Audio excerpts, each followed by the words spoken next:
Welcome back to the show. Once again, we're the law enforcement recruiting show. And I don't know, Doug, we're soon to be the first responder recruiting show because you're making a headway into fire and corrections because this works for everybody. So we'll have to get into that later. But, man, how's your week going?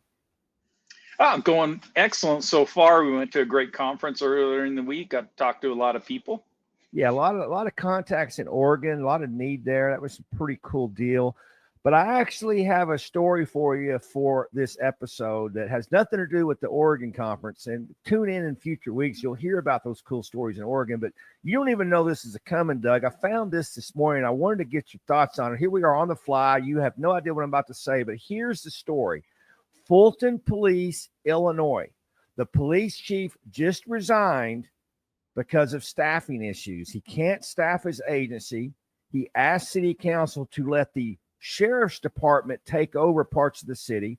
They rejected that, and he just hit the eject button. The news is flying around the AP wire about that as we speak. And, man, I just shake my head. What's your thoughts on that story? That's unfortunate. I hadn't heard about that one yet. But as we've seen talking to administrators around the country, some of them are frustrated with it, and they just don't believe that they can solve this problem. And what I'd like to say is, no, give it a shot. Give it maybe a change in your line of thinking. Give us a chance to solve it for you, because we will. We'll get you enough interested people in working for you. Don't just throw up your hands and walk away. There's no need for that.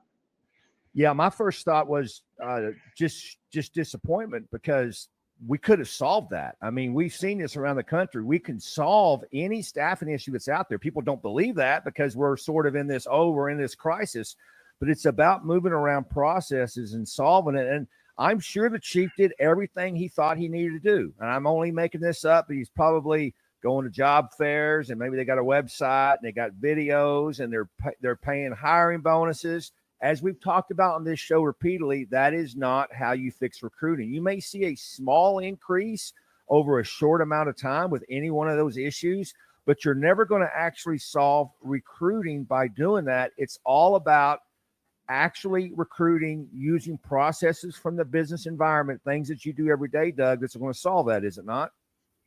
Exactly. The old school way of bringing in enough candidates just isn't filling the needs for most departments now. And it's unfortunate that that's the way it is, but that's what a lot of departments are used to, right? They have they're set in their ways on how they're going to bring in their candidates, and keep doing it. Let us supplement that, right? We can get you enough names coming in, but that's, as we talked about in other shows, that's only the first part of the problem. And I'll tell you what, that's the easiest part of the problem.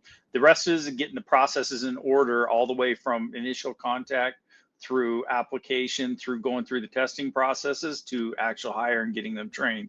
And we're here to help with all of that. Once you get all that dialed in, you'll lose less candidates. You'll be more efficient and effective. Yeah, the big difference, Doug, in what you do and everybody else is you send them people that want to work for the agency. So it's all based on the need. So when they spend a certain dollar amount, they're guaranteed to get a certain number of people that want to work for that agency. And, man, how brilliant is that? No one else is doing that. But you do come across people with disbelief. I know in Oregon you came across some people that had a little bit of disbelief about that. And what do you say when this disbelief occurs in front of you? I saw how you interacted with some of them, but if someone's listening to this and they go, these guys are just selling us something, this is a sales pitch. First off, we aren't selling you anything. You can call me or Doug up and we'll talk to you on the phone as long as you want. We don't have to sell you anything. We know what we do will work. You don't have to hire us. We will talk to you about it and go out and do it. Now, my experience is most law enforcement recruiters or most law enforcement administrators don't have the time and resources to do what you do, Doug, for the price you offer, but they can do it themselves. We'll be glad to talk to them about how to do it. Heck, you sell a $200 class and gives them everything they need to know, Doug. So, I mean, we're not selling you anything. We're just trying to convince you this can be fixed. So what do you say to people when they have that disbelief? And I saw a few of the rolled eyes, right? You would say, and I'll kind of give our audience what went down. You would say, hey, how's your staffing? And they'd be like, oh, it's bad like everybody else. And then you would say, well, we can fix it. And then you almost get chuckles or laughs like they thought you were full of it. What's your comments to that? Yeah, there's a lot of disbelief at first, right, Travis? And as you saw when we talked to some administrators, they're almost talking us out of trying to help them because they've kind of given up. They don't believe it's going to work. They don't believe people are going to come out to their geographical area. They don't believe there's enough hiring candidates, that people that want to get into law enforcement. And even the whole, well, it'll swing back our way. It's going to come back around. It always does. Um, I'm here to tell you, this is a new generation. There's ways to reach them. There's ways to communicate, and there are a lot of people interested in law enforcement that we just need to get departments to adjust how they approach. And I'll be the first one to tell you that a lot of departments don't have the skill set built in to be able to run a digital campaign, be able to run the processes all the way through. And that's why we're here to help. We'll be a specialty for you.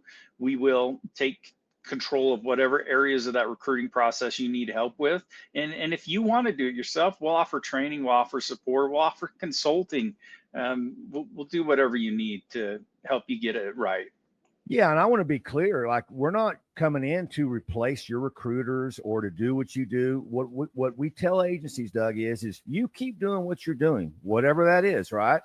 Because oftentimes it's working some of the time. Like, it may work a little bit, but if you're going to truly staff up and maintain efficient processes to where this is the pain is taken away, we come in and partner with you. We do what we do. You do what you do. You put those things together. We've seen how that works. It's pretty magical when it works that way. Now, if the recruiters want to argue with us or fight with us and try to, and listen, what we say is you do what you do.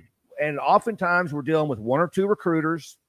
They're busy enough with background checks and scheduling interviews and everything else. And so that's fine. Keep doing that.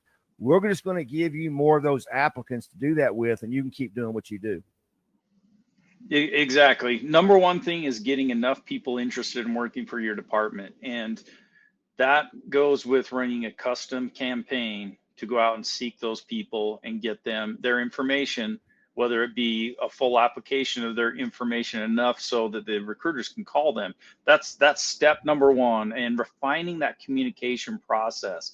And that's where a lot of the breakdown seems to come, because I think it's more of a time thing, right? Everybody's got a manpower crunch. There's maybe not enough people dedicated to the recruiting process because the departments just don't have that manpower right now. And that's where we'll help identify the communication methods, the cadence of those communications. And if we need to, we will actually do that for you, and we'll track it all so your recruiters can just keep tabs on the communication and where people are in the pipeline towards being hired. Doug Larsen, Safeguard Recruiting, is the only first responder recruiting company made up of first responders. About 80 years of experience throughout our staff. That gives us a leg up on everybody because we know what you're dealing with. We talk the talk, we walk the walk. We do staff up agencies. Just give us a call and we'll have a chat with you, and you will be convinced because we've done so many campaigns, Doug. It's hard to argue. Doug Larsen, thanks for being here. And if you've been watching, you've been listening, thanks for doing that. We'll see you next week.